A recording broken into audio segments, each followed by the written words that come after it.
Bienvenidos a ¿Cuál es tu punto podcast?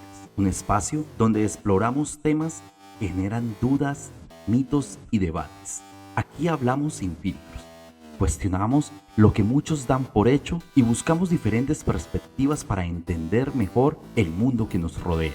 En cada episodio encontrarás conversaciones con expertos, experiencias personales y preguntas que quizás nunca te habías hecho. No se trata de quién tiene la razón, sino de ampliar la mente y encontrar tu propio punto. Hoy tenemos un tema que seguro te hará pensar, así que ponte cómodo y acompáñame en esta conversación. Vamos allá.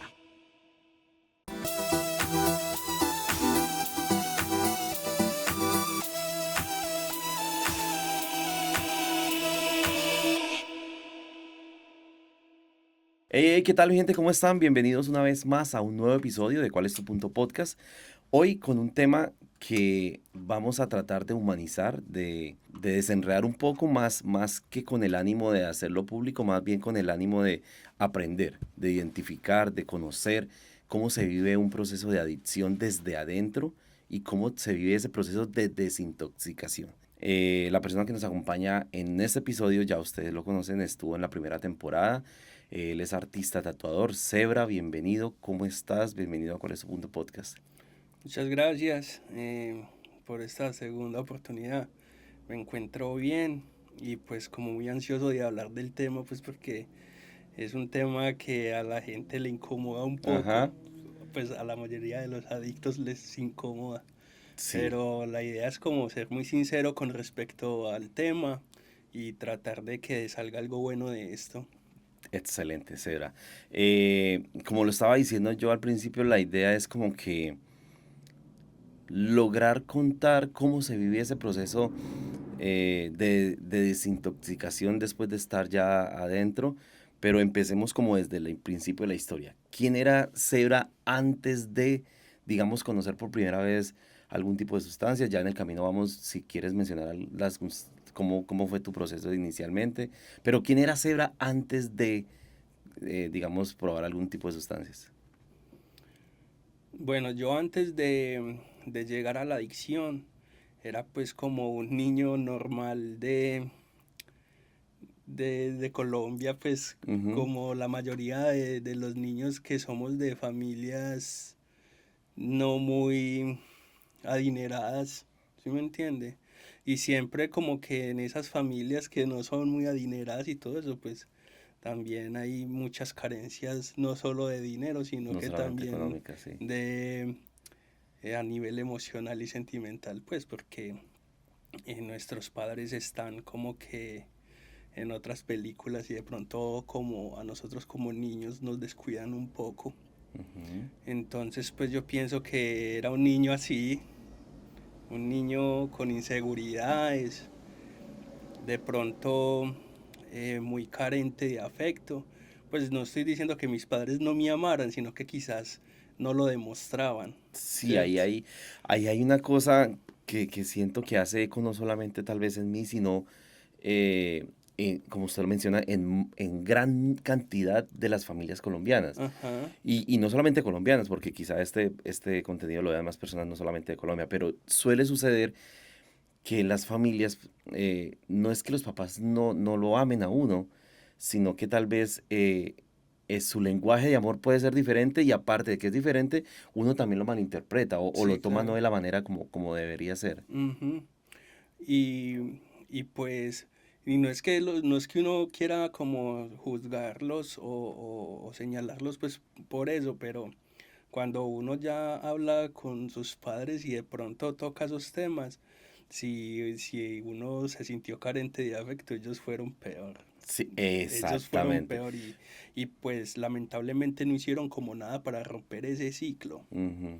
Entonces fueron personas también que su niñez fue llena de puro trabajo, nada de abrazos, nada de besos, nada de esas cosas. Así fui yo. Ahora mi madre en este momento me dice te amo, me dice cosas lindas y yo me siento raro, qué pesar. Pero vea que es raro, y vuelvo, no solamente es usted. Yo vine a decirle a mi mamá, te amo, adulto, y creo que cuando me fui de la casa, y cuando digo me fui fue cuando tal vez me fui a Antioquia, y cuando estuve acá, ahí sí lo digo con más seguridad, como que yo le digo a mi mamá, te amo. Pero cuando yo estaba en casa de mi madre era muy extraño que uno, o mamá, te amo, o... Ujú. Yo recuerdo que mi mamá sí de pronto llegaba y había momentos donde lo consentía a uno, lo sentaba en las piernas, pero eso era rara vez. Ajá. Entonces sí, ese tema del afecto como que por ahí es muy marcado. Sí, entonces todo eso que uno vive de niño, todo eso influye a que uno se vaya por el lado del consumo de sustancias. ¿Qué fue lo primero? ¿Por dónde empezó? Digamos, ¿por la curiosidad de probar o por la necesidad de hacer algo? En ese momento, hablemos de ese momento, no, no cómo lo identificaste Sí, ya después, sino en ese momento. yo pienso que al inicio es que de niño todo se prestó, Ok, ¿cierto? Porque nosotros éramos unos niños que, ¿cómo te explico? A ver, yo de niño, digamos que por ahí a mis 7 o 8 años, mi hermano y yo nos íbamos a las calles ok. a vender dulces así en una cajita de cartón, a vender chicles.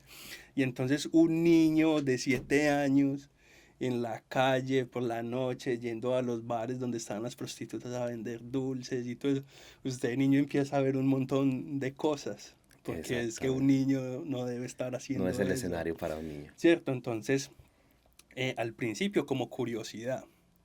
Y que cómo empezó esa curiosidad, como también vendía cigarrillos, yo empecé como a fumar cigarrillo.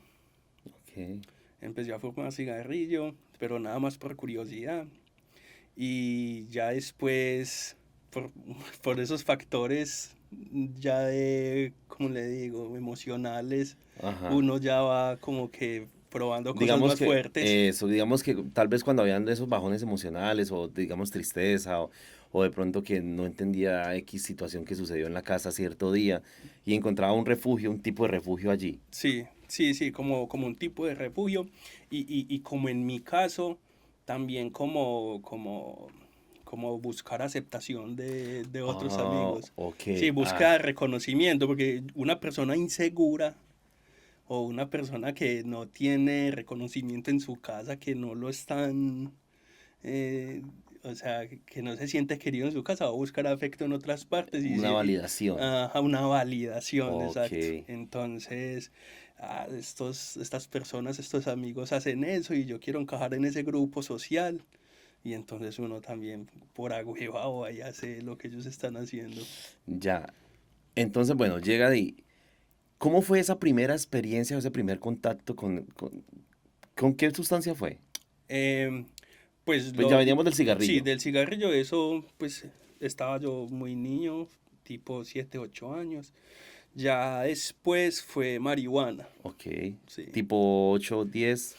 Sí, más o menos 10 11 pero lo de la marihuana fue muy curioso porque, bueno, los padres, a mi mamá en particular, cuando creció, cuando era niña, ella creció fue a punta de miedo que le infundían sus padres, ¿cierto? Ujú.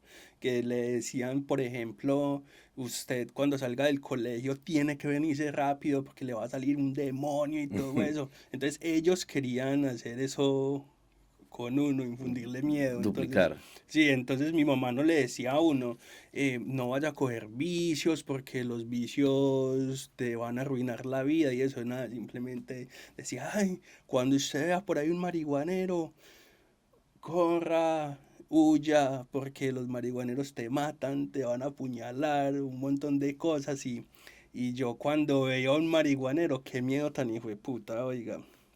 Entonces, yo le tenía miedo a eso. Y yo conocía el olor de la marihuana y todo, porque por la cuadra pues uno identificaba a las personas que consumían, entonces uno trataba como de alejarse un poco por ese miedo que me infundía mi madre. Pero todo cambió un día que mi abuelita iba todos los días en las noches a la cancha del pueblo a caminar Ok.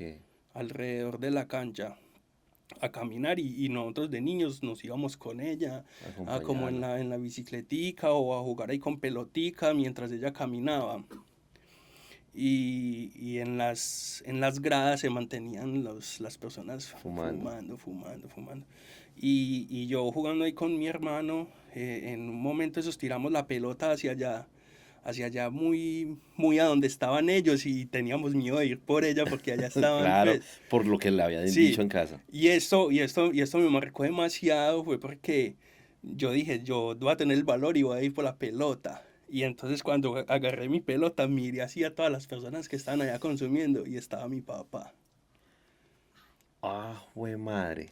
Entonces yo ya me fui, yo ya asustado, y yo ya tenía miedo a mi papá, porque mi O sea, papá es en ese momento, marihuanero y los marihuaneros dañan a las personas, claro, y, pero y entonces yo ya me cuestionaba, pero entonces, o sea, yo no veo que mi papá sea tan malo. malo como nos decían, ¿cierto?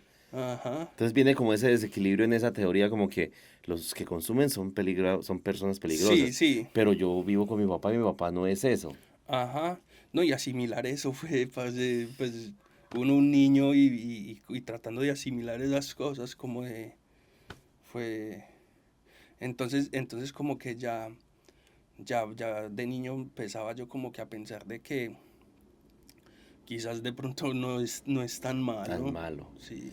¿Quién le, quién, cómo fue su primer consumo? Mi primer consumo fue que yo ya después de que vi eso de mi papá, ya tenía demasiada curiosidad, ¿cierto? Ajá. Entonces, yo ya empecé a notar comportamientos de mi papá en la casa raros, que mi papá se iba para la terraza y llegaba de pronto como ya diferente o con olor diferente. Entonces, yo, Ajá. yo, yo ya curioso, yo a veces lo seguía y me escondía y yo lo veía que él fumaba y Oh, guardaba así en los huequitos de los de adobes. los sí. Sí, y pues ese fue como la forma en la que por primera vez me llevé una cosa de esas a la boca y traté de fumarlo, pero pues no, yo no sé, no sabía hacerlo bien, quizás, porque Ujú. incluso hasta con el cigarrillo, yo no sabía que eso uno Ah, que lo sostener. aspiraba, yo simplemente lo tenía en la boca y lo botaba, ¿cierto? Y así pasó, y bueno, entonces esa fue la primera vez que me llevé eso a la boca, pero la verdad yo no sentía como nada. Pero ya después, cuando estaba en el colegio, ahí sí ya con amigos que ya Que ya lo consumían, hacían. sí, ya, y ya me explican, "No, es que solo ahí es que absorberlo y eso, y entonces como cuando estaba en sexto o séptimo ya empecé pues como a consumir la marihuana y ya de ahí para allá se desencadenaron muchas adicciones. ¿En qué momento usted siente que hasta ahí, digamos, era curiosidad y tal vez como que una novedad, como que algo, y por encajar con los amigos y Ujú. esto? ¿En qué momento usted cree que eso pasó a otro nivel? Es decir, hablemos, tal vez puede ser una dependencia o una Sí, sí, necesidad sí, de uno se consumo. vuelve farmacodependiente. Bueno, esto normalmente pasa, o sea, usted la primer traba que se mete es una gonorrea. No sé si usted alguna vez ha Sí, consumido o que eso no se disfruta. Eh, es muy fuerte Sí, no sé, sí, ni siquiera se disfruta, hay personas que vomitan ajá, incluso. Le voy a contar mi experiencia con mi primera traba, que incluso yo fumé mucho y fumé en el colegio, y yo cuando iba para la casa yo caminaba y yo veía que el piso se movía como en, ondulaba. como en olas. Entonces yo caminaba así como para no caerme. Y Ay, al güey. otro día un vecino me preguntó que es que, oiga, usted ayer, ¿por qué pasó caminando así? Claro, la mera traba que llevaba. Ajá. Y entonces eh, uno coge la adicción, es cuando usted siente o se da de cuenta que usted con el consumo evade. ¿Qué evade uno cuando está consumiendo? Evade su realidad. Entonces, Ujú, entonces ya usted encuentra justificaciones siempre para consumir. Estoy muy cansado, ya me voy a relajar, me voy a fumar un bareto. ujú. Estoy triste, no quiero pensar en eso que me está generando tristeza, me fumo un bareto. Entonces, cuando usted entiende que usted empieza a evadir sus sentimientos y su realidad con el consumo, es que usted pierde el control de eso. Uno al final normaliza y lo que hace todo el mundo es que lo romantiza en el caso de la marihuana y Ujú, más, por ejemplo, en este país está súper romantizado el consumo de marihuana, ujú. es legal y pues todo el mundo lo consume y como que sin nada, ¿sí me entienden? ¿Cómo fue ese, digamos, ese choque o cómo se entera o si se enteró tal vez su familia en ese momento que usted ya consumía marihuana? Digamos frente tal vez a su papá. No, pues con mi papá ya cuando él se enteró que nosotros consumíamos, ya nos hacíamos los parches Ah, todos. ok. Claro, mi O sea, hermano, usted lo dijo, lo normalizaron. sí, lo normalizamos. La que toda la vida sufrió por eso fue mi madre. Ok. Sí, fue mi madre. Pero con mi papá, ya cuando mi papá se dio cuenta que él me vio fumando, él ahí mismo lo que dijo es, rótelo. Oh. O sea, hubo Y una validación inmediata. sí, listo, ya. Cuando íbamos a comprar, él sacaba, tráigame a mí, o voy a ir a comprar, les compro. Hey, Oh. Cucho, ¿tiene cueritos? Sí, cueritos. Ah, ya. O Sí, sea, era el entonces, parche. sí, mis amigos, mi hermano y mi papá, nos íbamos para la terraza a consumir. Se me abre un paréntesis acá y tengo que decirlo porque si no ya se me va a ir, pero ¿qué pasa cuando hay esa aceptación, incluso esa complicidad en el caso de tu papá, que lo normalizó y como que venga, versus el papá que hay un rechazo total, como que aquí no, donde lo pille haciendo casco, lo echo de la casa, se me va, o cree usted que alguna de las dos está bien o qué opina usted de esas dos Bueno, posiciones? pues yo en mi casa tuve como los dos extremos, porque tuve a mi papá que normalizamos eso con mi papá, pero mi mamá estaba ahí siempre encima de uno y cuando ella se enteró fue demasiado duro para ella que un día dijo que Dios, que yo que estoy pagando a mi marido y ahora mis hijos, Ujú, pues porque eh, no fue fácil pues como que tolerar a mi padre adicto y a sus hijos adictos fue una mierda. Entonces, en el caso pues como de la validación del cucho, yo en ese momento lo veía una chimba y todos los, disculpe el vocabulario no, no, soez, está bien. eh, y mis amigos todos, uy, yo quiero un papá Claro. así, no, qué elegancia, que yo no sé qué, pero mi mamá sufriendo. Entonces, uno siempre se va para el lado que le da el apoyo a uno y entonces uno siempre cuestionando a la mamá, uy, no, qué pereza, qué ladilla y todo eso, y uno con el papá siempre ahí, Ajá. sí, hermano, en ese, Si hay ese consumo, digamos así como parche entre familia, entre sí, entre los papás y los hermanos, ¿hasta qué momento fue controlable? Es decir, lo hacían como usted empezó la conversación, para relajarnos o esto, o ya ahí había un nivel de adicción como esa necesidad de hacerlo en todo momento, o en qué momento se pasa de una situación a la otra donde es incontrolable o se vuelve adicto. bueno, pero es que eso ya depende del tipo de persona y el carácter que usted tenga. Ok. Por ejemplo, en mi caso, yo que soy un adicto obsesivo compulsivo, es muy difícil porque cuando consumo siempre quiero más y más y más, porque también hay unos tipos de adictos que controlan más su mente, más su pensamiento y son como una clase de adictos funcionales, que si fuman hoy están bien y si en una semana no tienen para consumir, no consumen y pues tratan como de llevar su vida normal. Pero en el caso mío, como era con una obsesión compulsiva, yo todo el tiempo tenía que estar consumiendo. Ujú.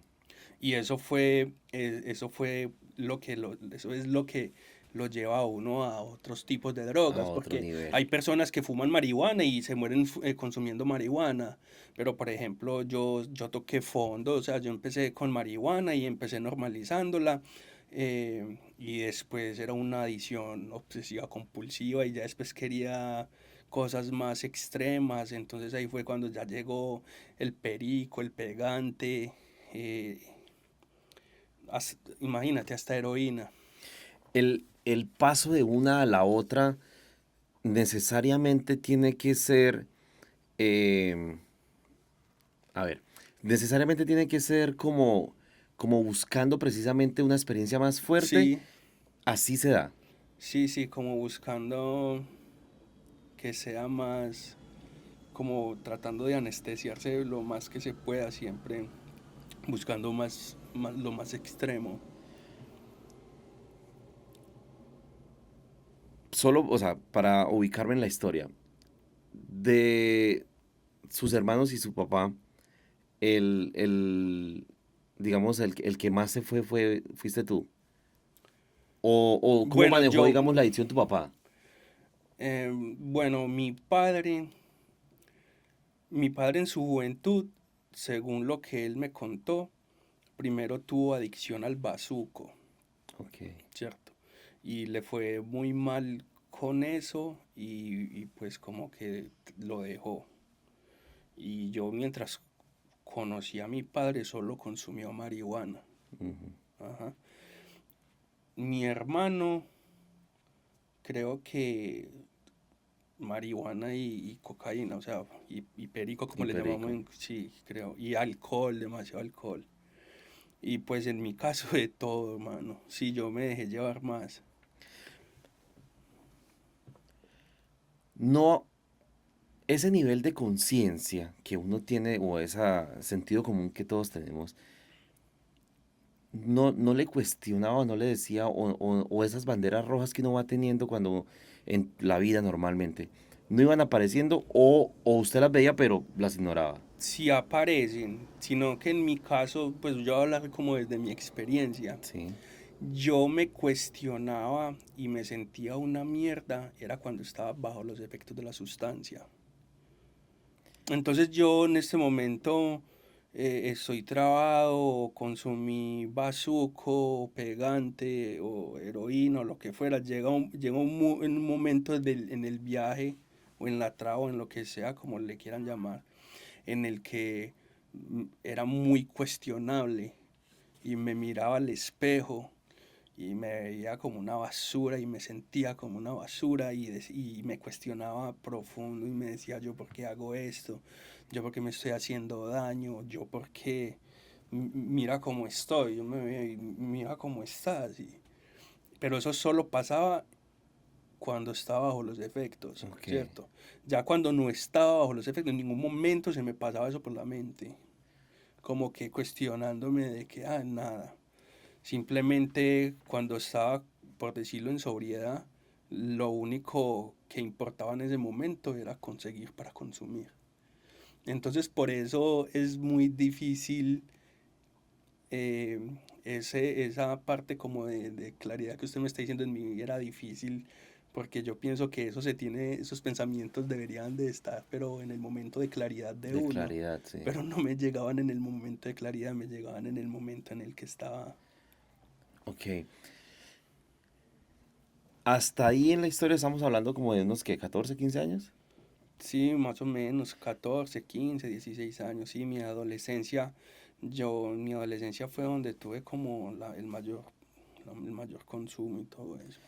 ¿Cómo se pasa de ser, o sea, de ser una persona que consume habitualmente o irregularmente a ser totalmente adicto? Y en ese, ¿cómo se llega al punto de reconocerse adicto? ¿O hay que esperar? O sea, no, ¿cómo fue tu...? Bueno, con respecto a eso, va a ser igual de adicto el que se fuma un bareto al mes como el que se fuma 500 bazucos al día. Es igual de adicto. ¿Cómo así? O sea, no entiendo. O sea, O sea, es que usted me está diciendo que cómo pasé yo a consumir más, ¿verdad? sí, Como que a ser más adicto, ok, sí. ¿cierto? Pero todos los que consumen algunas sustancias son adictos, así lo hagan poco o así lo hagan mucho. ¿Cómo se vivió en su caso? En algún momento cuando su familia ya se entera, ¿hubo algo como que un espaldarazo o por qué decide usted salir de su casa o cómo llega a la calle usted a... Porque esto para que nos lleve allá esa historia, porque yo lo conozco, pero no porque lo haya contado acá, sino porque me lo contaste, de que tuviste en algún momento situación de calle. Sí, sí. ¿Cómo se llega hasta allá si fue precisamente porque la familia... Bueno, porque la familia siempre quiere lo mejor para uno, ¿cierto? Y a uno le da pereza como adicto, pues, que la gente esté encima de usted diciéndole, Sí, pero... sí, como que no, que cambia, que deja eso. Entonces uno al último como que más bien decide irse. Ujú. Y, y pues a los adictos no los quiere, no la mamá, los tolera y no la mamá.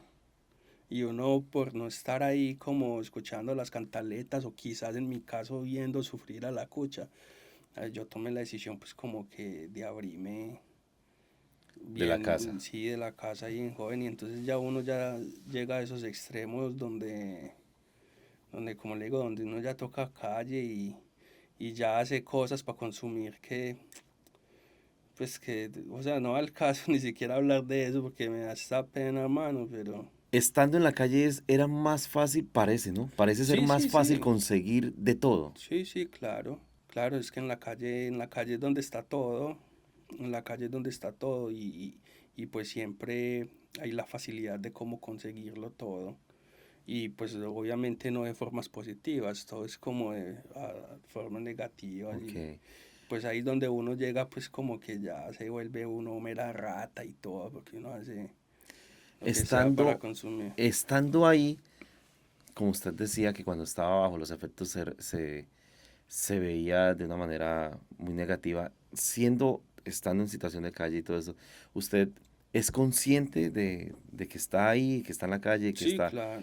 o sea, uno es consciente de que está casi que acabándose uno Sí, la propia sí, vida? sí, claro. Sí, claro, uno es consciente. Uno es consciente de que está ahí, que la está pasando mal, pero simplemente uno llega al punto en el que usted vive para consumir y consume para vivir.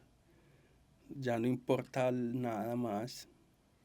No, no lo cuestiona esos recuerdos de que por lo menos, por poner un ejemplo, hace un año yo consumía una vez al día o cada 3 días como para pasar el rato y estaba mi familia, estaba estudiando, ese tipo de cosas. No lo cuestionan esos pensamientos como de devolverse o por el contrario que lo mantiene ahí. Es que después de que usted ya está completamente adicto a las sustancias, ya es muy difícil. Es que, es que de la adicción hay dos cosas que son muy difíciles. Es salir de adicto y lo segundo más difícil es mantenerse en sobriedad. Ujú.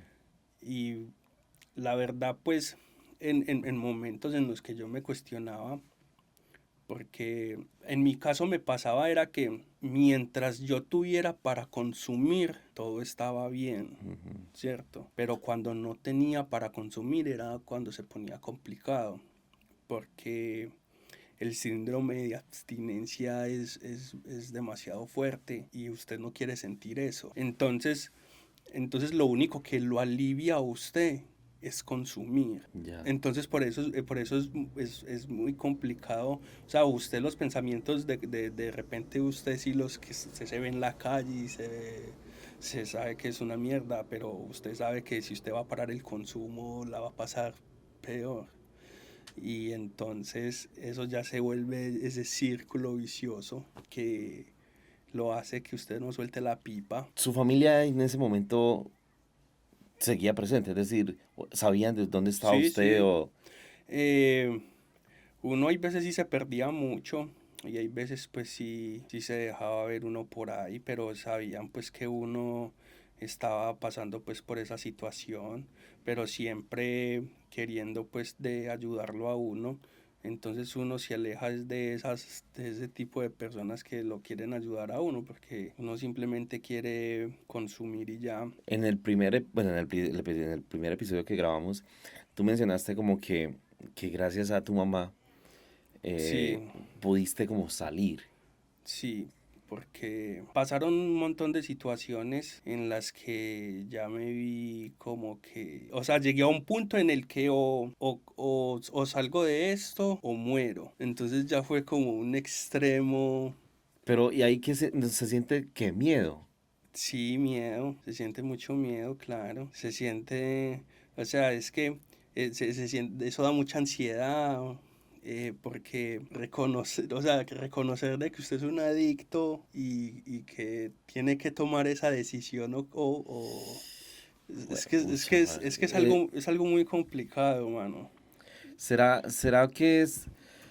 Pero usted sentía peligro de morir porque por lo que Por hacía. todo, por todo, por todo, por todo, por el exceso de consumo que estaba viviendo, por lo en lo que me estaba metiendo en ese momento, por las personas, por lo que estaba haciendo en ese momento, por las personas en las que me estaba rodeando en ese momento. Era vivir la vida al límite siempre, así como que...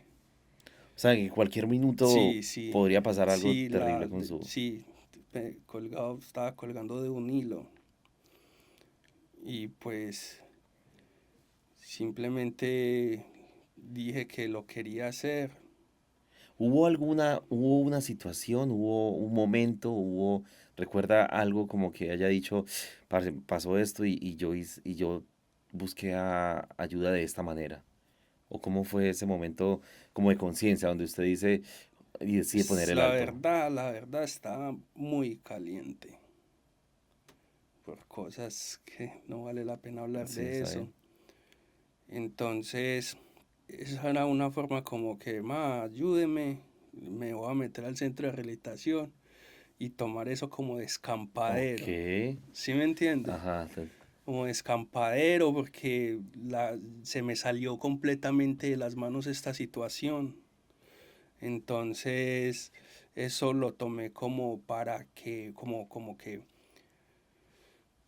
sí, descampadero, como para Para esconderme. esconderme un rato. O sea, que Sí, la marea baje. sí, Ok. sí, porque estaba muy turbio todo. Y estando allí se dio cuenta que podía darle un giro a su vida, ¿o cómo fue? No, yo tenía la negación. Ok. Sí, yo llegué allá con negación, o sea, yo no necesito esta mierda.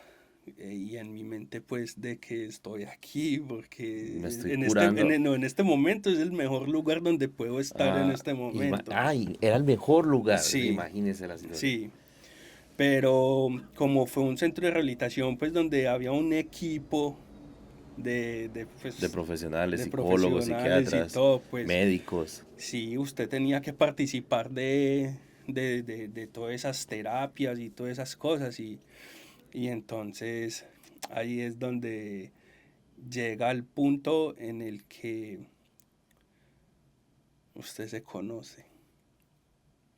Ahí fue donde yo supe quién era yo, O sea, empiezas a ver hacia adentro. hacia adentro, sí. También un proceso de rehabilitación es muy duro, muy fuerte porque le empiezan a quitar las capas a usted, a quitar las capas y usted empieza a desnudar su alma, mano. Y eso es lo más duro que hay. ¿Cuál era el miedo de verse hacia o reconocerse? O sea, ¿qué había tan feo ahí? O por el contrario, no sabía que se iba a encontrar.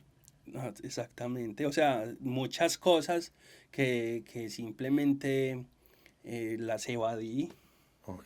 sí, que estaban ahí y, y son cosas que uno nunca habla, cosas que uno nunca comunica, cosas que simplemente evadí y ahí estaban.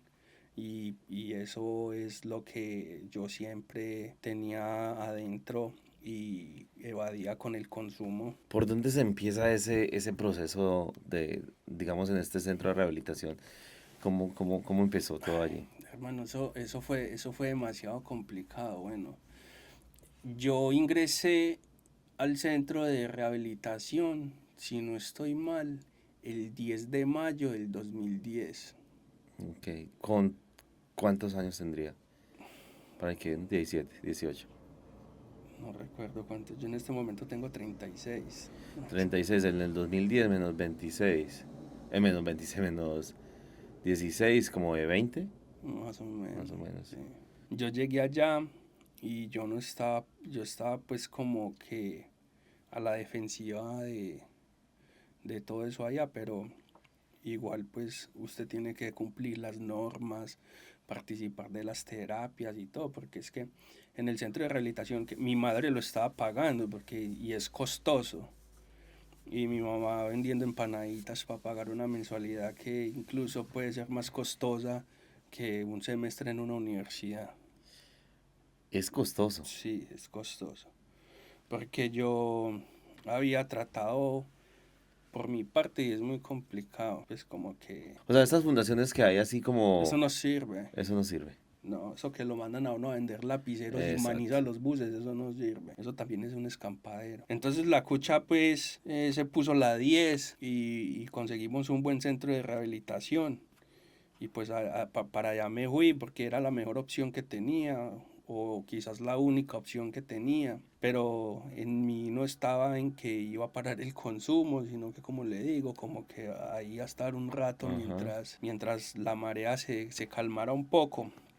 Pero ya estando ahí, ya me empezaron a tocar todo eso que yo tenía, toda esa mierda que tenía dentro, todo eso empezó a salir, a salir. Y al usted entender eso, usted al reconocer eso, usted empieza a entender un montón de cosas, de que usted no es un adicto porque un amigo le dijo. Es que incluso en una terapia de esas, a mí me tocó en un centro de rehabilitación donde aún existía la terapia de choque. Ok. Eso fue en el 2010.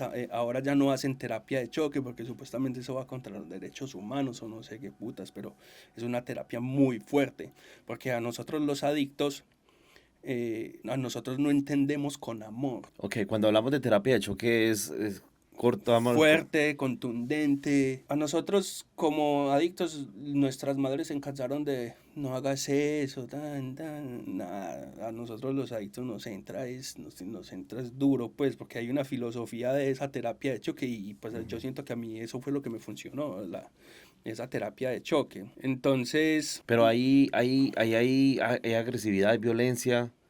no, eh, ahí no hay violencia física. ok, Ahí es como que te degradan a lo peor, pero después de eso ya viene una acogida, ok. una acogida. Entonces un día eso hacen unas terapias de grupo, digamos que donde yo estaba, digámoslo así, habíamos 34 adictos y entonces una terapia de grupo es que todos, hay un círculo así, todos sentados y en el centro, al frente del terapeuta, el director y los niveles altos que ya tienen más años en los procesos, que ya tienen conocimiento, usted se tiene que sentar al frente de ellos y alrededor de todo el mundo, pues de todos los que De están los ahí, de demás. los demás adictos. Y usted se sienta ahí mirando al terapeuta y la primera pregunta que me hicieron fue que por qué soy un adicto. Yo soy un adicto porque me empecé a juntar con unos amigos. El mismo se paró de semana así y me gritó, está mal. Ajá. Y yo acepto. ¿Usted sabe por qué está mal? Y yo no. Dígame cuál de sus amigos le puso una pistola en la cabeza y le dijo que fumara o si no lo mataba. Y yo no, ninguno.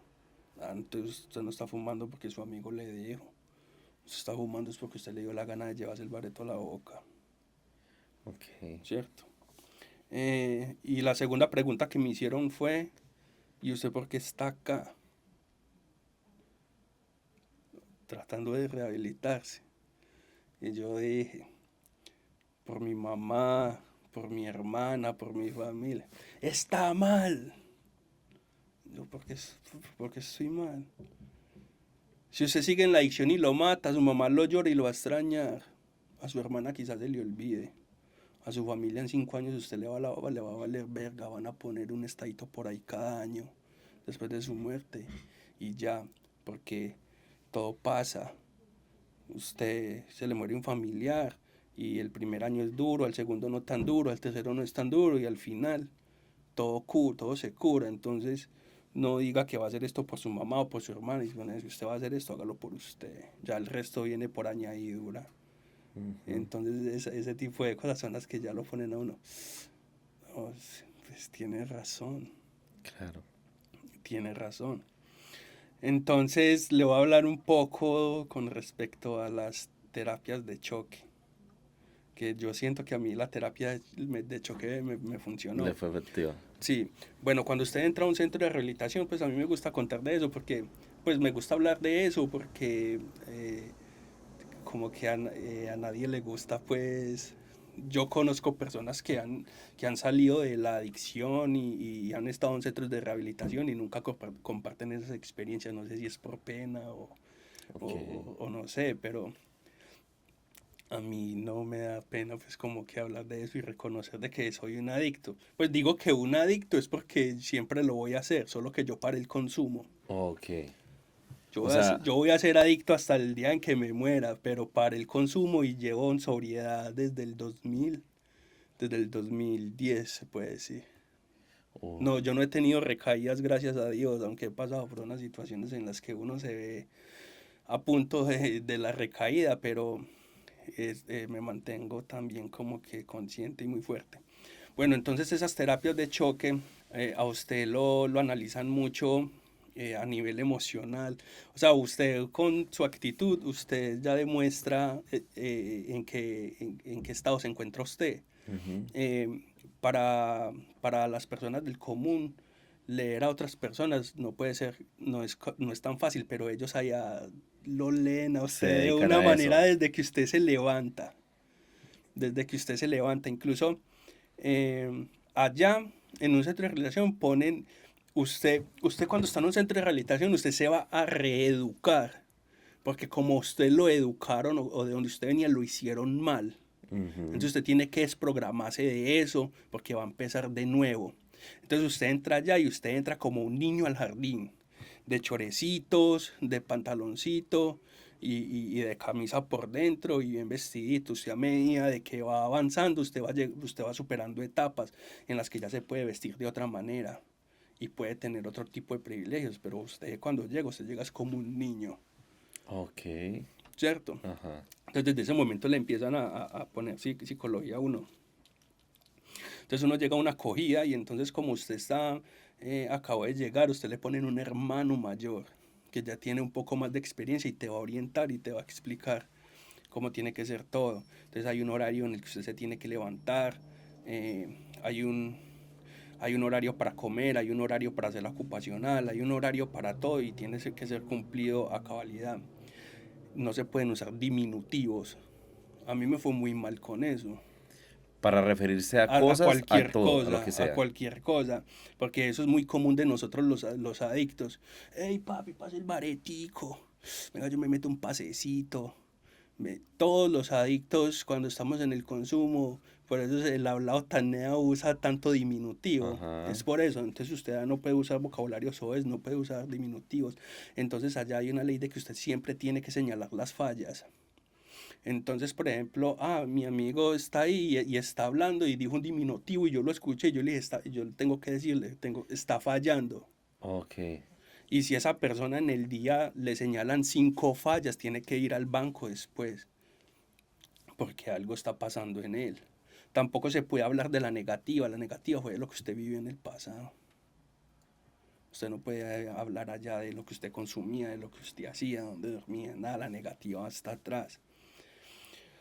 Entonces, cada mes hay una limpieza, que son las terapias de confrontación. Y pues como yo le dije que yo al inicio tenía como negación de hacer la vuelta, yo Ujú. simplemente fingía de que estaba haciendo las cosas bien, ¿cierto? Pero no, y ellos se dan cuenta de eso. Preguntas. Me surge una pregunta. Estás en el proceso y estás fingiendo de que estás haciendo las cosas bien, Sí.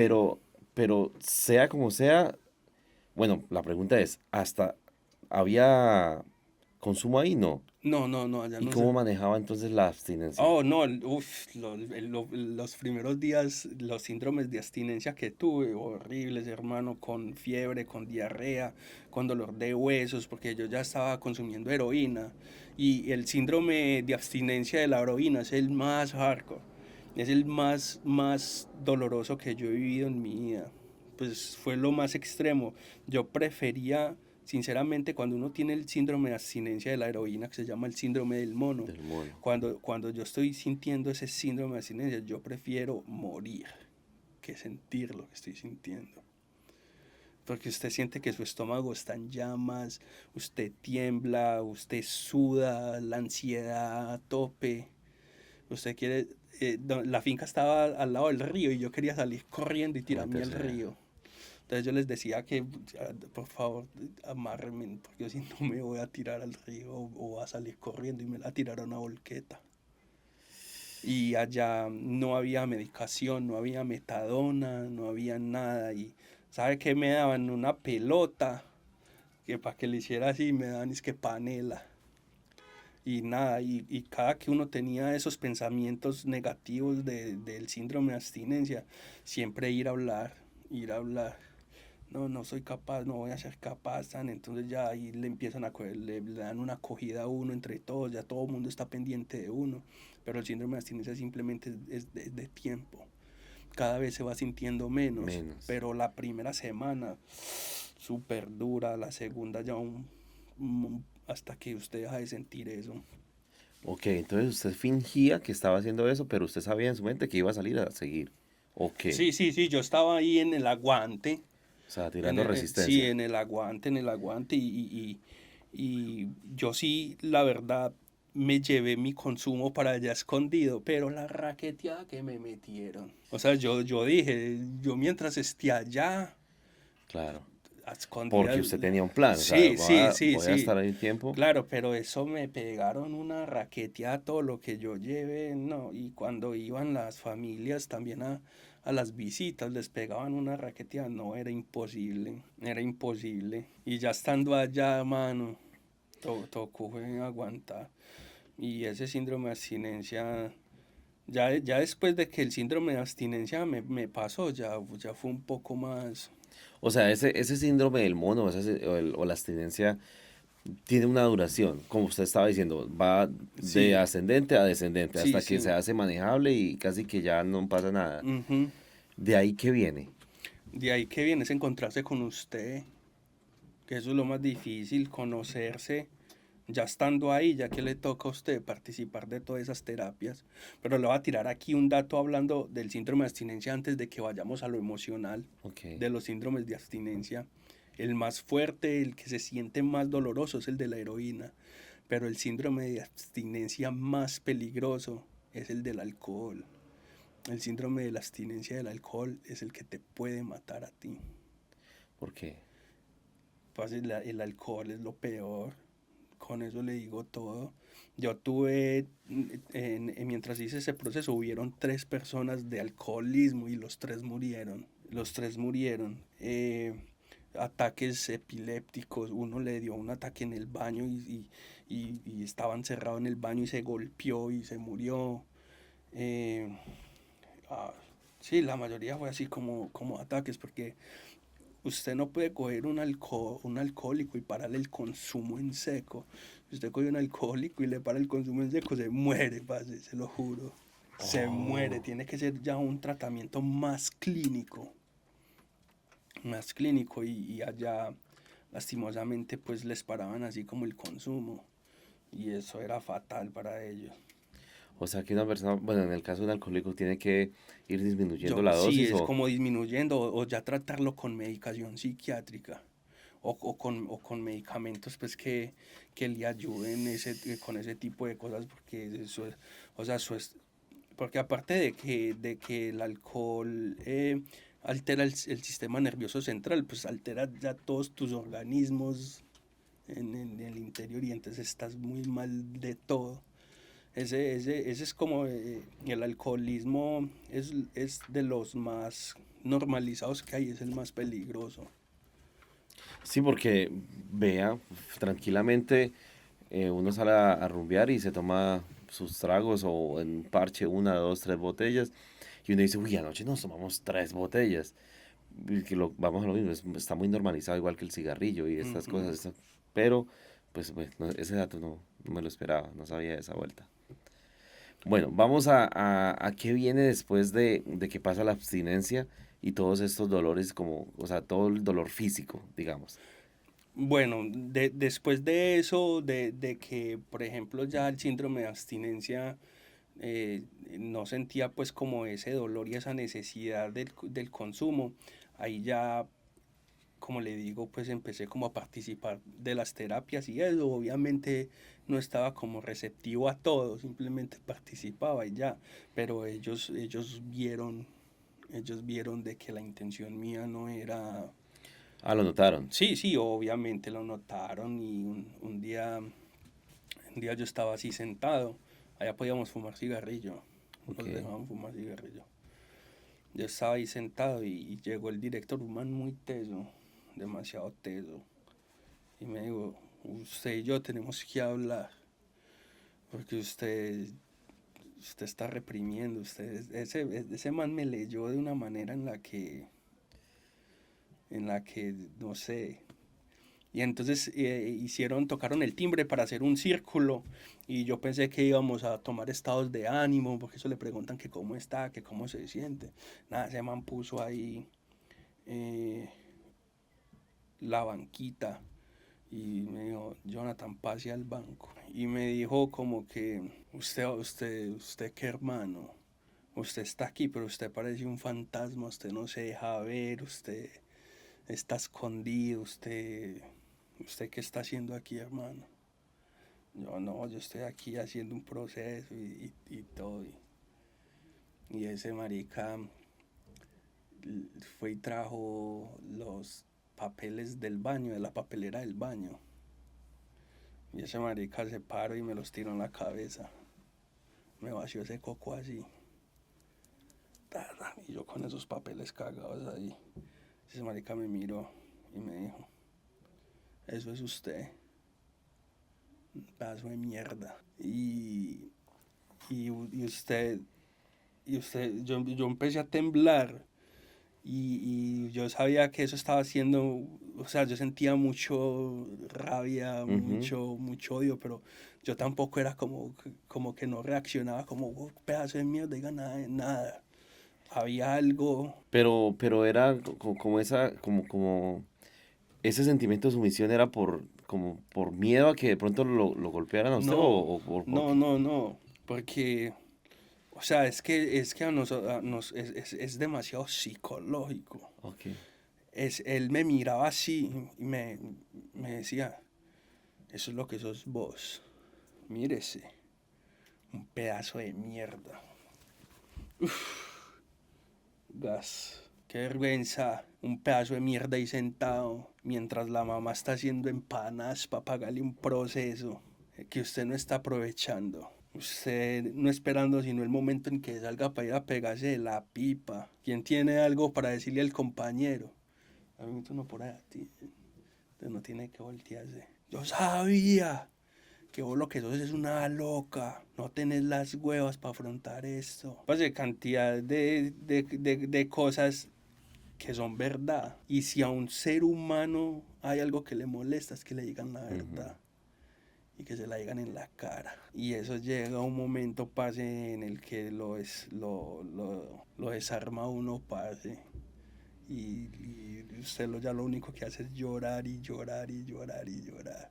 Hubo yo estaba muy hermético, como le dije al Ujú. principio, y yo me sentía fuerte, de que era una gonorrea, yo vengo desde la calle, yo soy el putas de agua, a mí nadie me ha dado doblegas ni nada, y volví otra vez donde él, y él volvió y me miró, y me dijo, ¿usted cuándo habla de su papá?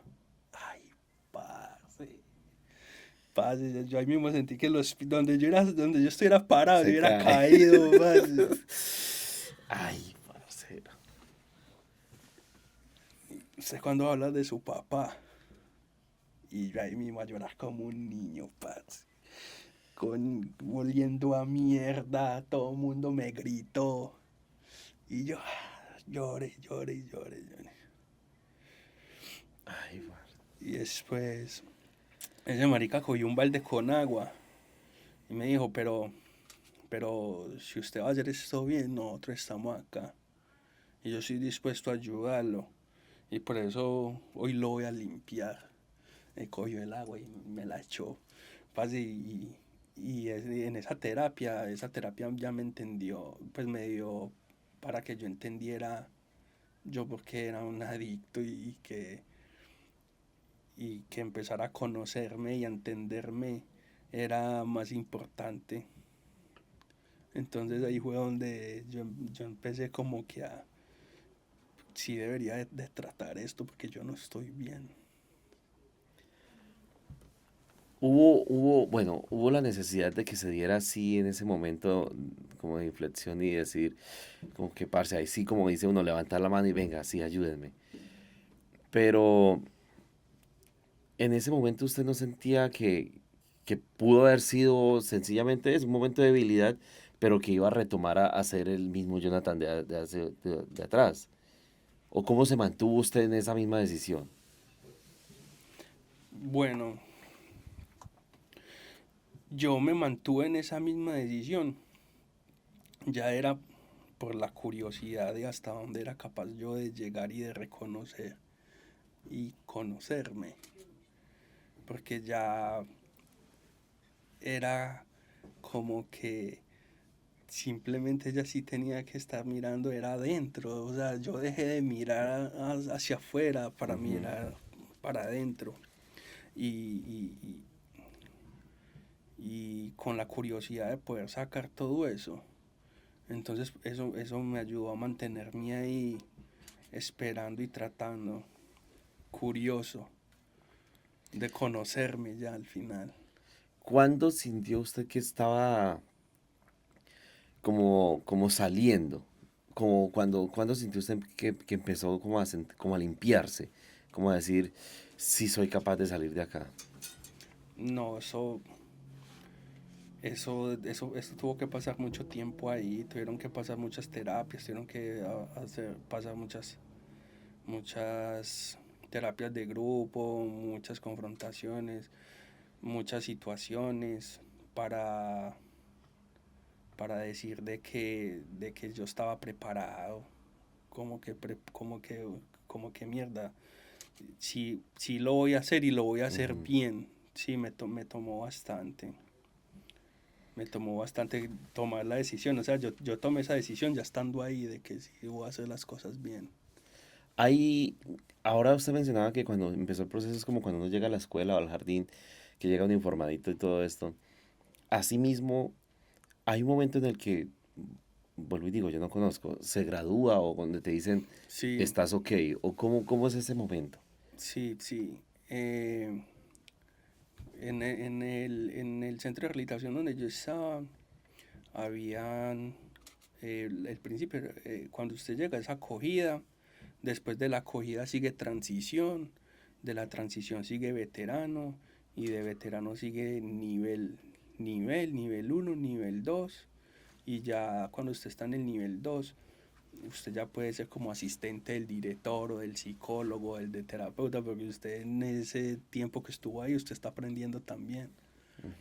Y, y ese proceso para llegar hasta nivel o prenivel y esas cosas, eso es un proceso que en mi caso se tardó mucho. Eso normalmente hay personas que logran hacer un buen proceso, que llegan abiertos, porque es voluntario, o sea, usted lo llevan allá, lo pagan, pero las puertas están abiertas siempre, ¿cierto? Ujú. Entonces, muchas personas sí llegan abiertos de corazón y su proceso es más corto porque están abiertos a recibir todo eso y a trabajar en ellos, pero como en mi caso no fue así, yo me demoré un montón, como un año y medio allá haciendo Estuvo proceso. bastante tiempo.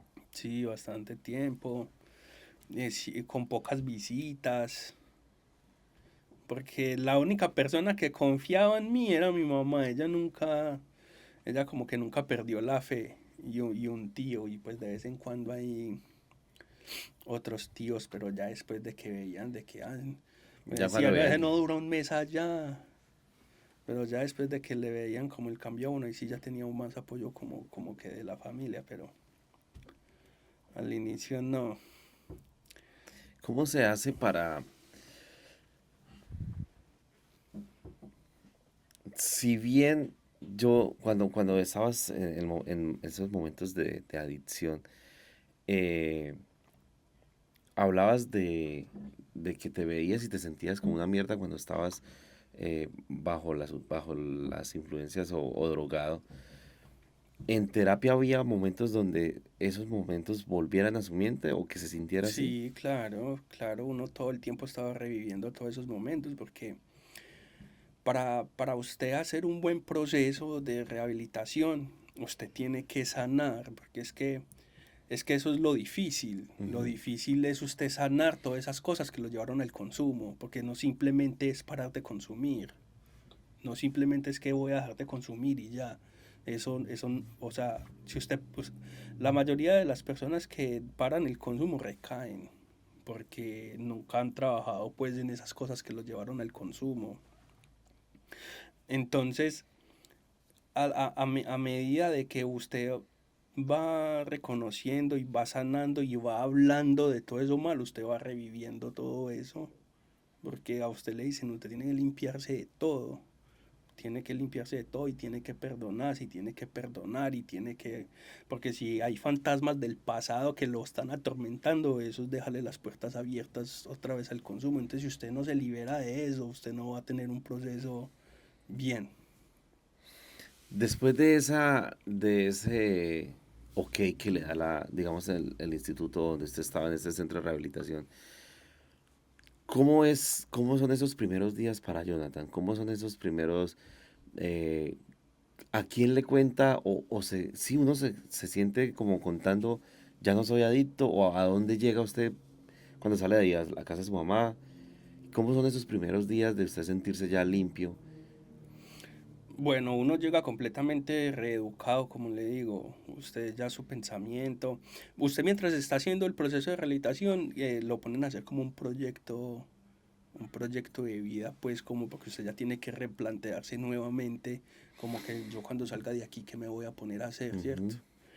Ujú. Yo tenía varias cosas en mente de cuando salir. Yo cuando estuve ahí en el centro de rehabilitación, yo ya había tatuado, o sea, yo desde muy niño empecé a tatuar y, y pues no de una manera profesional, pero era algo que desde niño me gustaba Ujú. y lo hacía, incluso parte de mi consumo me lo patrocinaba a punta de tatuajes por allá donde los gatos en las ollas yo me iba a tatuar y me daban mi consumo y pues eso también me ayudó en el momento pues de adicción para tener mi droga. Y también tenía como fascinación por lo de la barbería y todo eso. Entonces yo en el centro de rehabilitación, cuando me planteé como mi nuevo proyecto de vida, tenía en mente como volver a retomar lo de los tatuajes y, y quizás también lo de la barbería, porque todo el tiempo que estuve allá me pusieron una maquinita de motilar a disposición y 24 peludos ahí para Ya, yo dele. diario, vea. Hágale, hágale, Dándole. yo soy barbero también. Ah, ¿eh? Ajá. Entonces, obviamente cuando salí me tocó llegar a la casa y otra vez me choqué. Incluso cuando usted llega a una etapa del proceso, a usted le dan salidas, digamos, cada 15 días, un día, para que usted vaya a su casa, empiece como que, obvio, usted tiene que estar todo el tiempo acompañado y no puede manejar dinero. Pero uno llegaba afectadísimo otra vez al centro de rehabilitación porque la familia, pues yo estoy cambiando, pero mi familia sigue igual.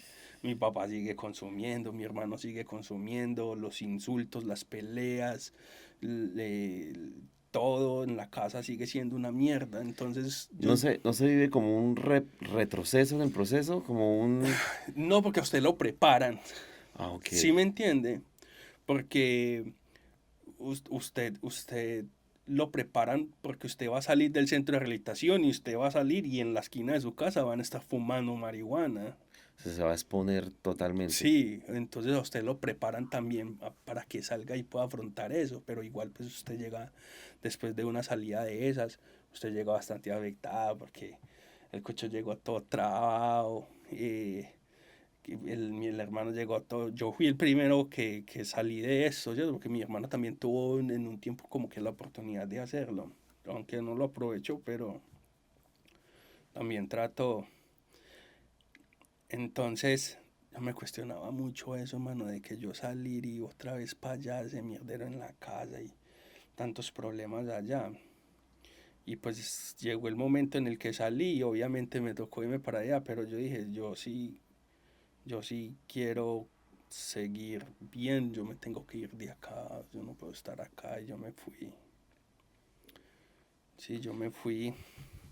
Yo llegué, me monté una barbería ahí al lado de mi casa, pero yo quería estar bien, pero el entorno no estaba bien y yo dije, no, yo me voy y me fui para Don Matías.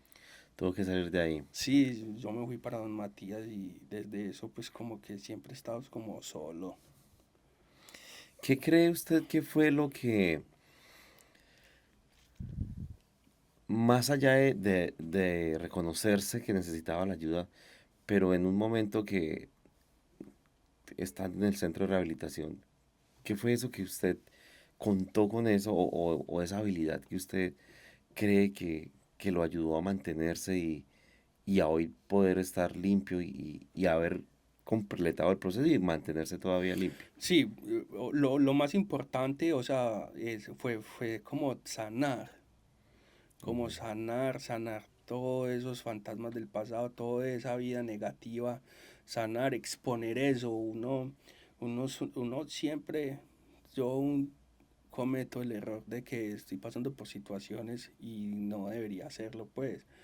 Y al final recapacito y hablo con alguien, Ujú. ¿cierto? Y uno no puede reprimir nada, porque nosotros estamos acostumbrados a reprimir y a reprimir y a reprimir, y hay algo que se llama efecto bola de nieve, que usted empieza a reprimir situaciones y se van acumulando y todo eso se va agrandando y llega un momento en el que colapsa, y ahí es donde las personas recaen, donde las personas llegan a un punto en un hueco que ya no hay salida. Entonces, usted, o sea, yo salí preparado a afrontar la vida, a hablar, a comunicar, a estar tranquilo y eso es, y entender que uno tiene un rabo de paja. Yo tengo un rabo de paja que yo sé que donde yo me acerque a la candela Se va a me quemar. quemo. Entonces, yo evito estar por ahí en las discotecas. Y entonces a mí me dicen que yo ya parezco un viejo.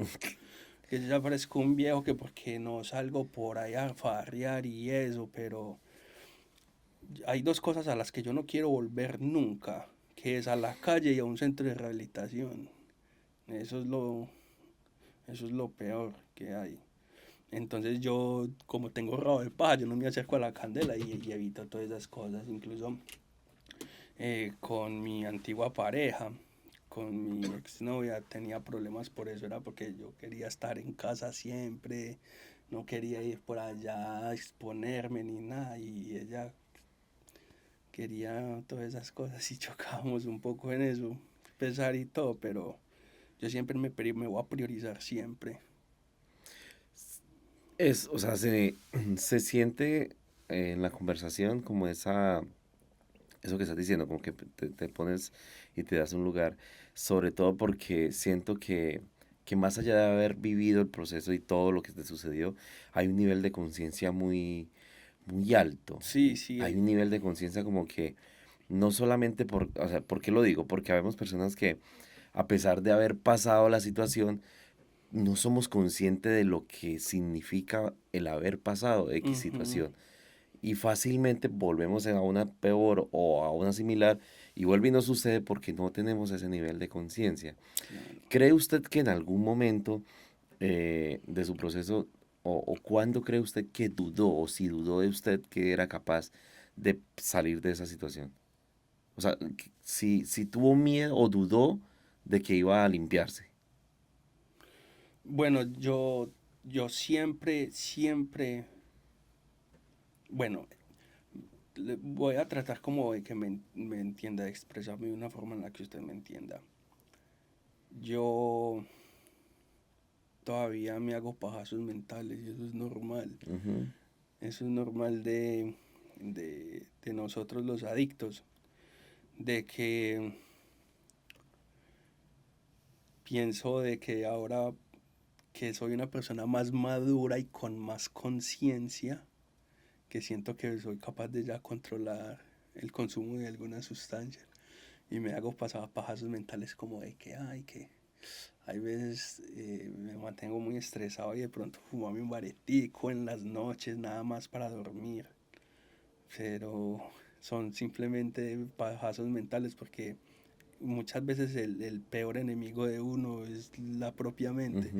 Es que siempre es como muy raro, porque es como uno hablando con otra persona que está acá, Sí, porque sí, uno es sí. como hablando como que si esa persona le estuviera ahí, es más complicado y a mí me pasa bastante eso.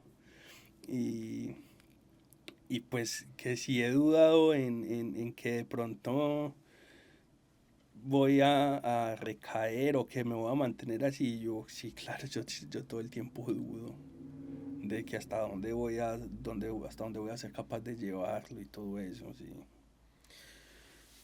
Conozco personas, conozco personas que hicieron un proceso de rehabilitación bien con 34 años de sobriedad que recaen. Y de esas personas, digamos que conozco a 10 y 9 de esas personas recayeron por una mujer. Es muy común, es muy común que pase. Sucede igual, digamos, cuando es el caso contrario, es decir, eh, la adicta es ella o fue ella y recae por su pareja, o bien se hace adicta ella por su pareja. Yo, que esa persona se vuelva adicta. Sí, o que tenga O su recaída por él.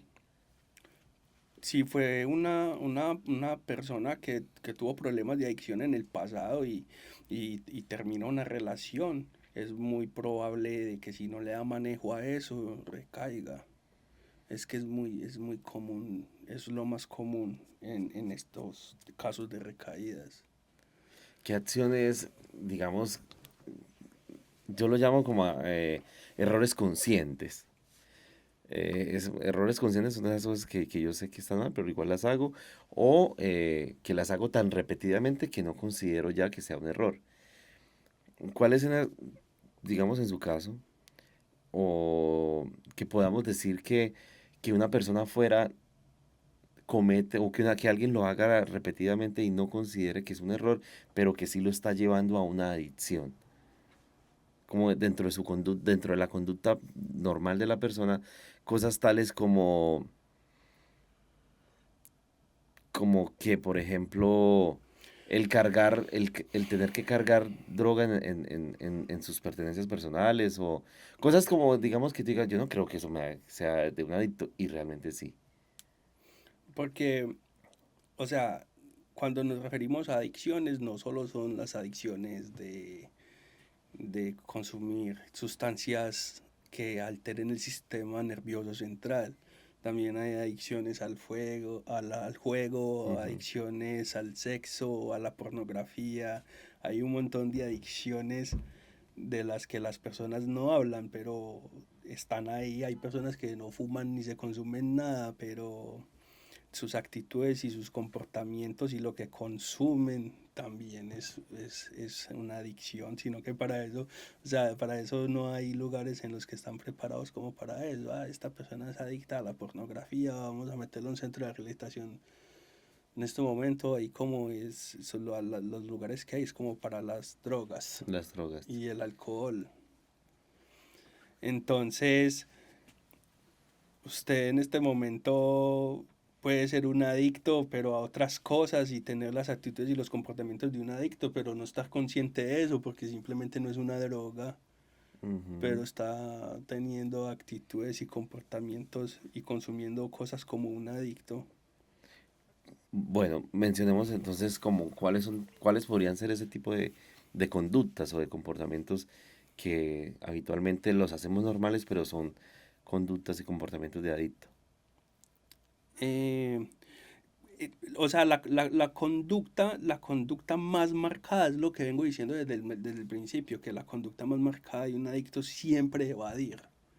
Y en este momento, las personas que no consumen marihuana, ningún tipo de sustancia que altere el sistema nervioso central, están pegados a un teléfono, porque Ujú. en las redes sociales y todas esas cosas también es una adicción que está evadiendo de su vida, de su vida real. Entonces, una persona que todo el tiempo está pegado a sus celulares, yo me incluyo, ya hasta yo me incluyo, yo no estoy consumiendo ningún tipo de sustancia en este momento, pero evado demasiado en el celular, consumiendo basura.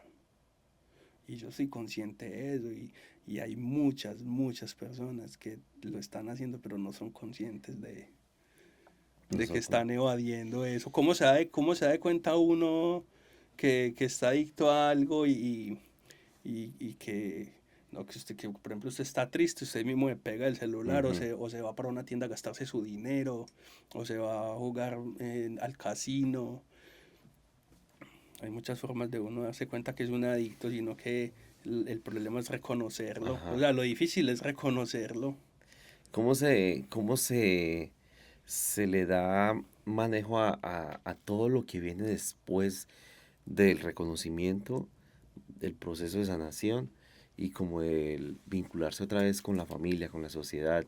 ¿Cómo se le da manejo o cómo fue en tu caso? Si hubo de pronto estigmatización o señalamientos de amigos o conocidos, o si por el contrario alguna familia lo marginó por ser un adicto que se rehabilitó. ¿Cómo se maneja eso? Bueno, yo como le di manejo a eso, simplemente priorizándome a mí. Simplemente priorizándome a mí. Y priorizarme a mí, ¿qué es? Que yo soy lo único más importante, ya, y que a mí no me importa lo que esta familia piense o lo que mi amigo piense o lo que él crea de mí. No, simplemente yo soy lo más importante, y desde que yo esté bien me sabía culo el resto. Ok. Esa es como la manera en la que yo le doy manejo a eso. Pero no quiero sonar como narcisista ni No, nada no, de eso. le iba a preguntar algo así muy parecido, porque está la delgada línea en creerme yo narcisista y ser como un mini dios. Alguien lo puede tomar, alguien de los que nos está escuchando o viendo puede tomarlo así. Sí. Pero, o sea, yo que estoy acá en la conversación, yo lo entiendo y digo, no, me estoy poniendo a mí desde el amor en un primer lugar y poniéndome como prioridad para no permitir que las cosas de afuera vengan y me hagan daño y me afecten emocionalmente y Ujú. yo vaya a tener una recaída. Así lo entiendo. Sí, sí. Así, en esa posición en la que se tiene que mantener uno, porque si usted no es lo más importante, usted se deja afectar de cualquier cosa, de cualquier comentario, y más yo, eh, con el aspecto que tengo, yo he aprendido a que me sabe culo todo, porque he vivido experiencias en las que la gente me rechaza, se asusta, o sea, la primera impresión de alguien cuando me ve es negativa. Sí, le sucede. Sí, la mayoría.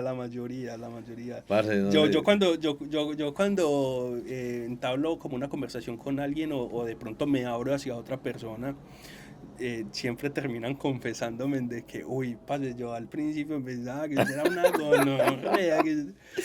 Claro, claro.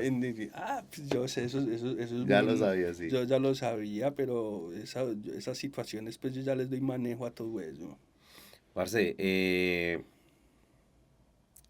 para decirle de pronto, ¿qué se le puede decir a una persona que sabe que es adicta, pero no se anima todavía a levantar la mano, a pedir ayuda, o a aceptar que le están ayudando?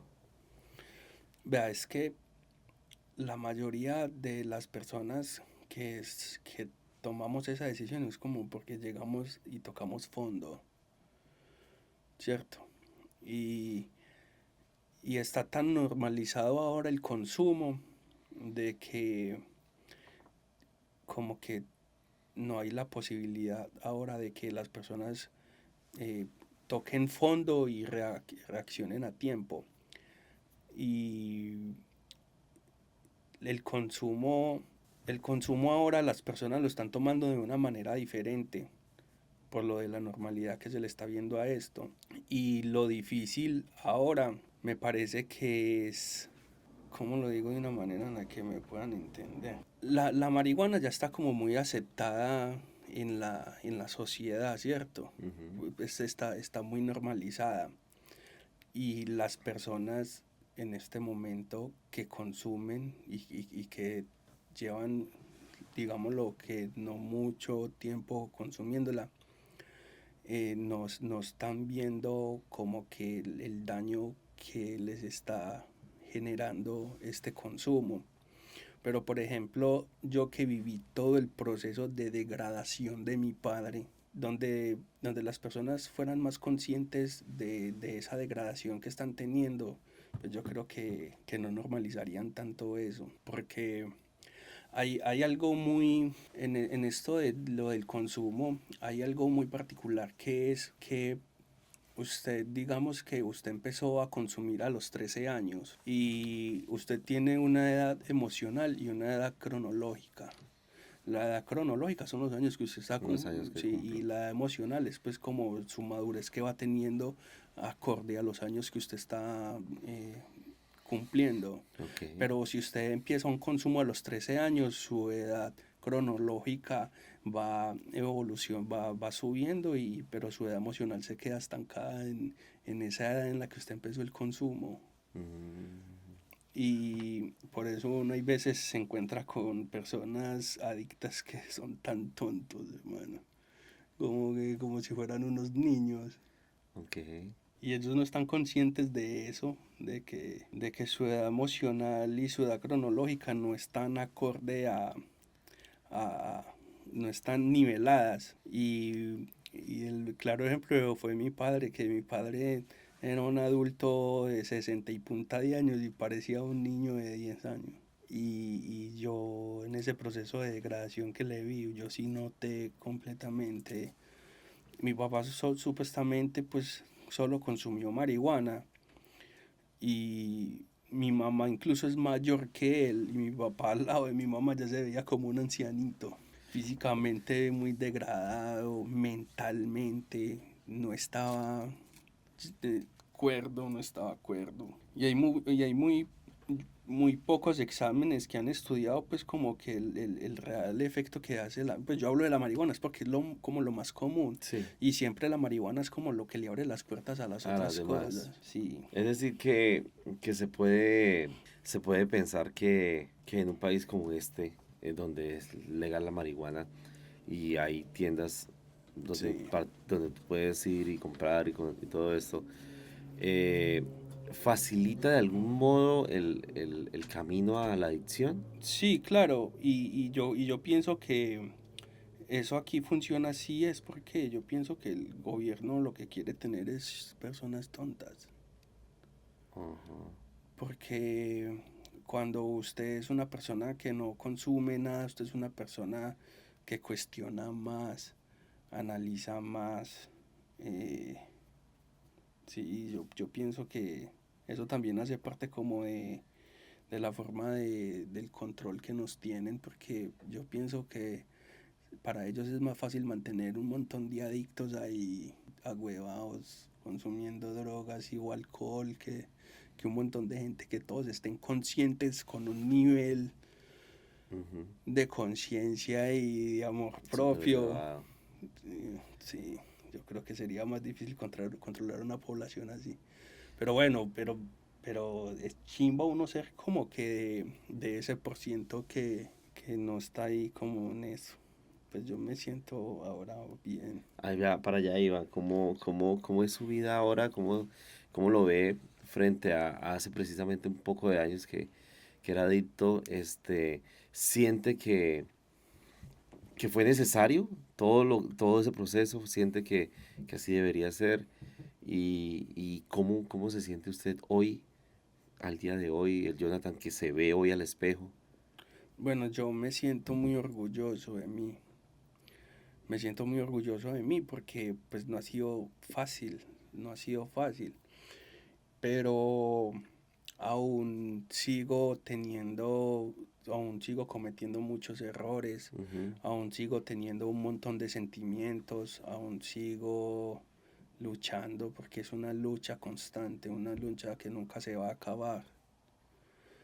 Entonces, me siento muy orgulloso y me siento que, no sé, que estoy cumpliendo un propósito en esta tierra, que es como que demostrarle a las personas con hechos de que sí se puede salir de la droga siempre y cuando uno esté dispuesto a abrirse y a conocerse, porque es de la única forma. Ok. Sí, es la única forma que usted puede salir del consumo, Ujú.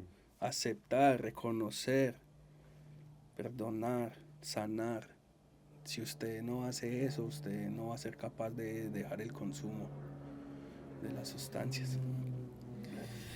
Parce, yo no sé si se me... Pues sí, todo el episodio estuve como muy atento a todo lo que decía porque obviamente es demasiado nuevo, o sea, es algo que yo, desde la primera vez que grabamos, yo dije, yo quiero que contemos esto bien, porque siempre digo que afuera no sabemos quién nos va a ver, ¿no? Ujú. Y sabemos que podemos cambiar algo con esta historia, con este tiempo que estuvimos acá sentados.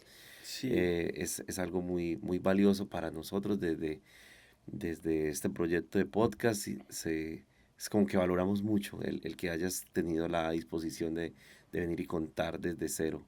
y pues espero que muchas personas que en este momento que son como que adictos, eh, y como le dije ahora, es igual de adicto el que se fuma 10 baretos al día como el que se fuma uno al mes. Es igual de adicto, tiene igual sus vacíos, tiene igual sus problemas, sus carencias, sus chimbadas, Mm. y de alguna manera está tratando de evadirlo, ¿cierto?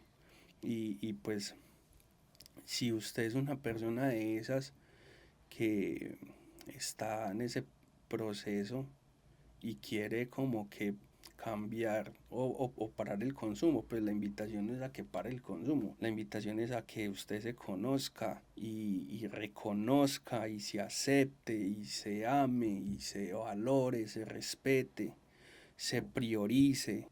O sea, ninguna adicción es buena. Por más que se romantice, nada de esto es bueno. Y la sobriedad es algo muy hermoso.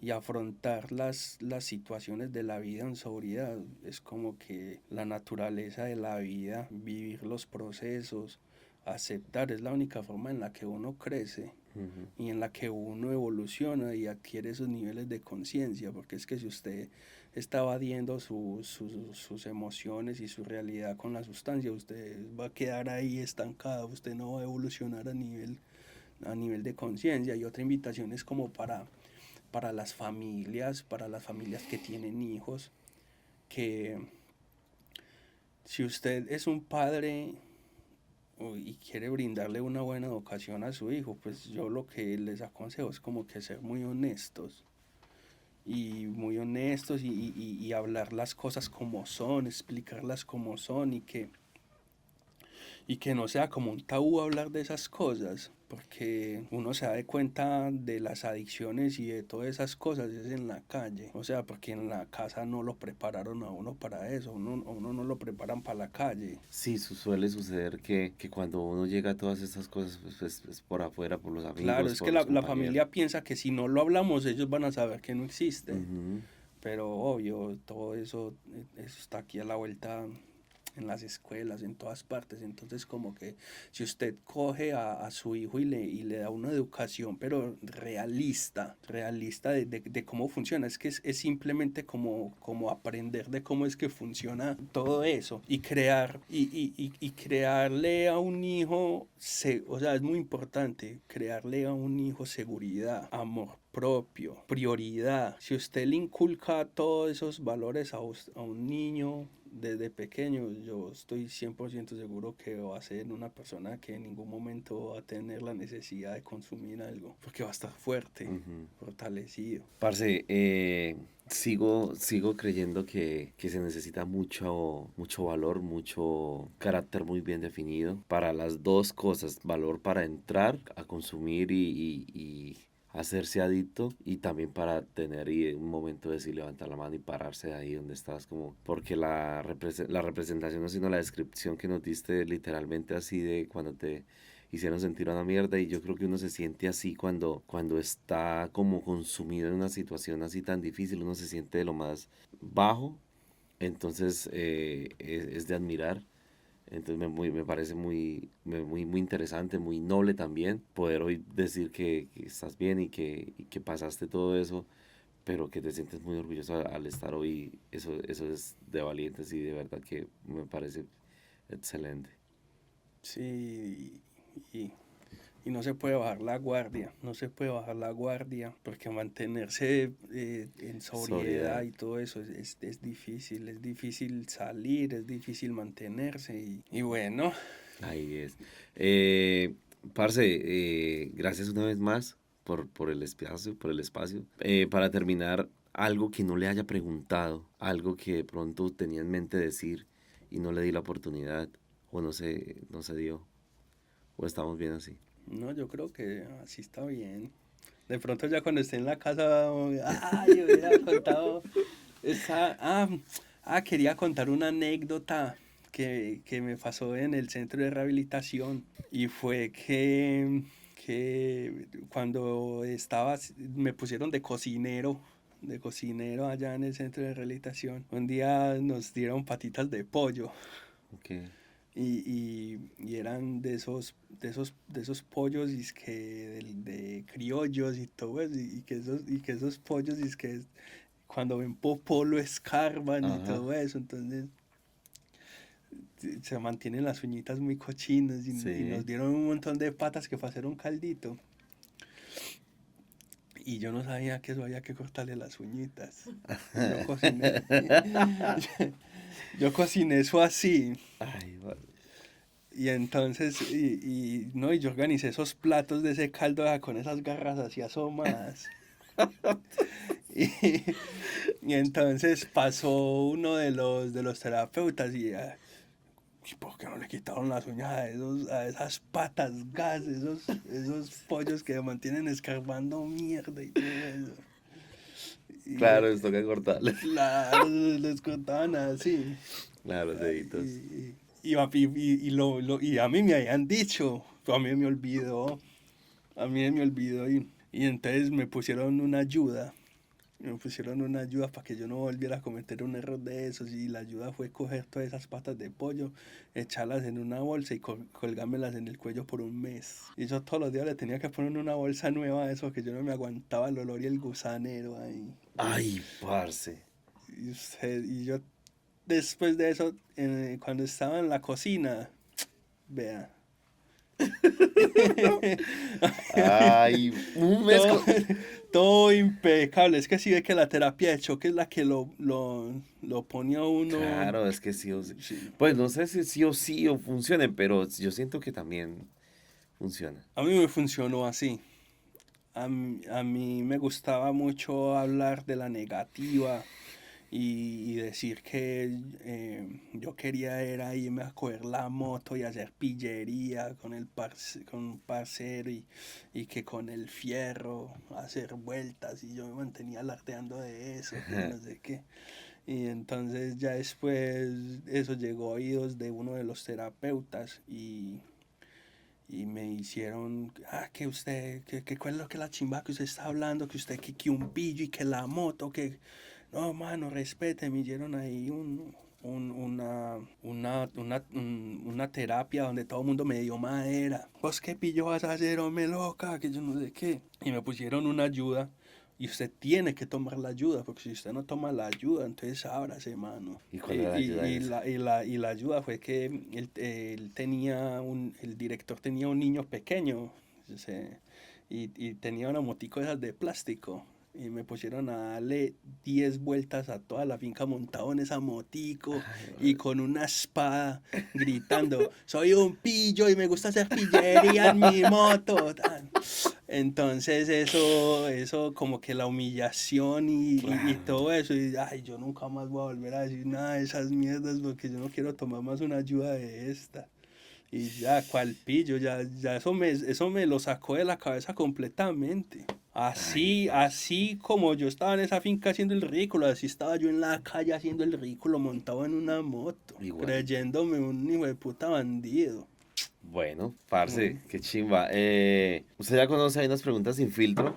Son una Ah, serie de sí, sí. preguntas que están acá desde el principio de este proyecto podcast. Son preguntas de seguidores, preguntas de nosotros como producción y preguntas de ustedes que han venido acá y han Sí. dejado sus preguntas. Se llama Preguntas sin filtro y tiene la oportunidad de esquipear una.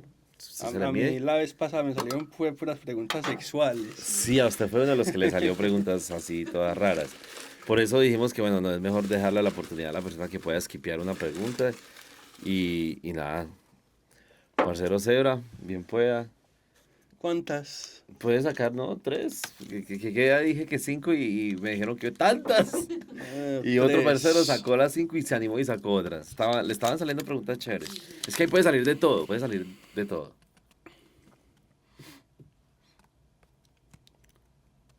¿Cómo te ves en el 2030? Estamos en el 2026, o 26. sea que eso es en 4 años. Sí, no está tan lejos. No está tan lejos.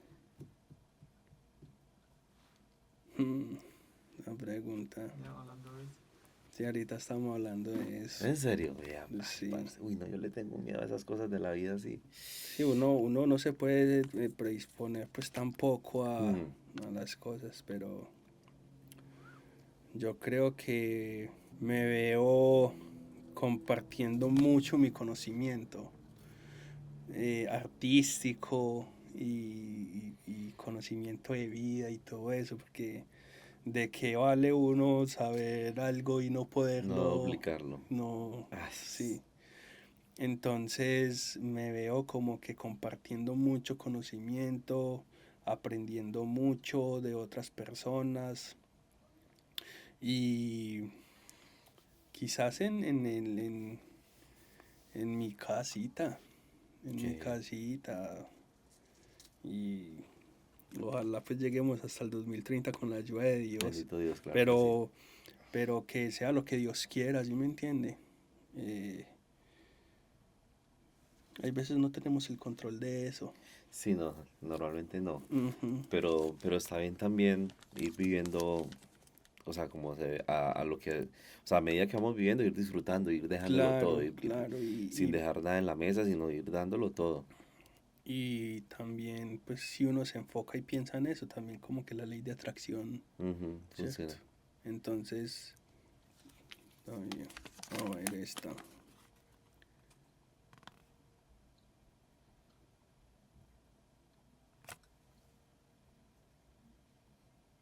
Puede ser de nosotros porque no entendió la letra. O no estaba bien escrita. A ver, ¿qué pasó? No entiendo. A ver, déjame ver. ¿Qué es lo ¿Qué? más ansioso? ¿O lo más qué? No, ¿qué es lo más valioso en tu vida en este momento? Ah, lo más valioso. Pero no dice quién la dejó, quién la dejaría. No dice quién la dejó. ¿Qué es lo más valioso en su vida en este momento? Es que hay muchas cosas valiosas. Pero lo más valioso es mi vida. La última persona que le salió también respondió así, como yo mismo. Sí, mi vida es lo más valioso. Excelente. Aquí, bien.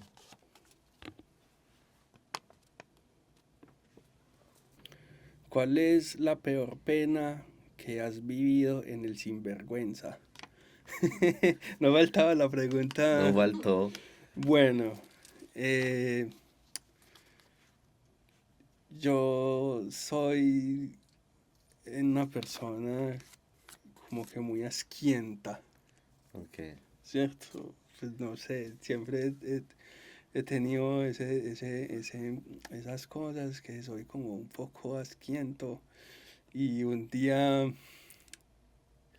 estaba con una chica hace mucho tiempo atrás. Y pues era una muchacha que pues, me gustaba bastante, pero no éramos como que de una pareja ni nada, sino Ok. que nos atraíamos así uno al otro y estaba muy joven y pues en ese momento tenía así las hormonas alborotadas, bueno, y entonces se dio la oportunidad un día con ella. Y pues es algo como que en este momento pues no es normal que eso pase, pero en ese momento fue algo muy extraño y pues esta muchacha, bueno, voy a soltar eso así. eh, estábamos teniendo pues ahí intimidad y entonces hubo una posición en que ella estaba así en cuatro y yo estaba atrás y yo miré así y le pillé en el culito parapentistas de papel higiénico, Sí, sí, como sí, que sí. rollitos. Las moticas. Y yo como que, uy, ¿qué mierda es eso? Y ahí mismo Ah, yo no sé, yo no sé, yo como no, que, sí, tal vez. o sea, yo no era capaz ya de concentrarme viendo No. eso, incluso yo traté como de quitarlos, pero fue muy, o sea, fue una situación No, ahí toda sí. incómoda y eso ya no me dejó concentrar y eso hizo que se me perdiera completamente la erección y qué pena tan hijo de puta porque esa vieja, o sea, yo ni siquiera pude terminar y yo no No. sabía cómo decirle, no, es que mira, es que tenías parapentista en el culo y no, y eso me desconcentró y todo eso y no, quedé como el peor polvo. Ah, pucha, güey. No, pues, no, no, terrible, terrible. Parce, ahorita me deja, bueno, se me olvidó decirle que tiene que, pues, tiene, no, nos dejas dos para seguir Sí, aumentando ahí. sí. Eh, Sebra, para cerrar bien el episodio, cerrar bien no, sino para cerrar, contándole a la gente, cuéntanos, ¿qué haces tú hoy por hoy? ¿A qué te dedicas? Bueno, yo en este momento soy tatuador. Bueno, soy tatuador hace ya casi 20 años, 18 20 años más o menos. Y me junté con otros dos artistas muy buenos que muchos lo conocen porque él tiene mucho reconocimiento aquí en el área, que es Daniel Vergara, Ok, da Tattoo, y su primo, Judy el Condado. Todos ujú, somos, pues los tres somos latinos y nos juntamos y abrimos una tienda, una compañía que se llama Katana Inc. Estamos ubicados en la ciudad de Medford, eso queda como a 25 minutos de acá. Y pues ahí estamos sacando ese proyecto adelante. También pues aprovechar como que el espacio claro que sí.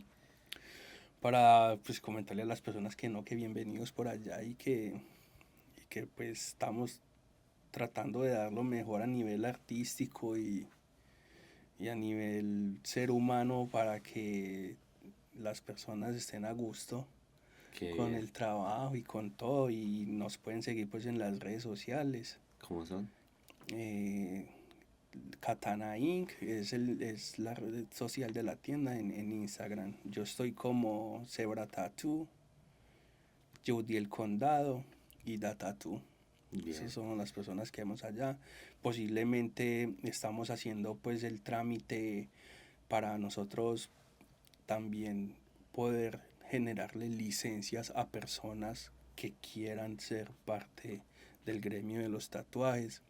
Entonces, si usted también es como una persona que le interesa aprender o es un aprendiz o es un tatuador que ya quiere hacerlo legalmente en este país, pues, y quiere sacar su licencia, pues también se puede comunicar con nosotros que posiblemente le podamos brindar esa oportunidad de hacerlo. Ve, bacanísimo, ¿no? Esa Ujú. sí no me la esperaba. Eh, Nada, pues esperamos que esperamos que este episodio haya sido para ustedes de total agrado. Les volvemos a decir, la única intención que tenemos con esto es como llegarle a la gente y contar la historia y que esta historia le pueda servir a alguien, ¿no? Sí, Severa Parce, una vez más, muchas gracias. muchas gracias a usted.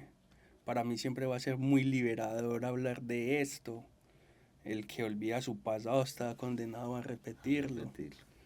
Entonces, son experiencias que siempre que uno las comenta, alguien se va a sentir identificado Ujú. y ahí lo va a poder pronto motivar a que también le ponga riendas a su vida. Qué bien. Gracias una vez más por eso. Muchas gracias a Y usted, a Juan. ustedes también, muchas gracias por llegar hasta este momento, gracias por ver este episodio. La invitación para que vayan a ver los episodios anteriores, la primera temporada, estamos en la segunda. Y nada, síganos también por favor en nuestras redes como TikTok, Instagram y YouTube, como cuál es tu punto podcast, en todos lados estamos así.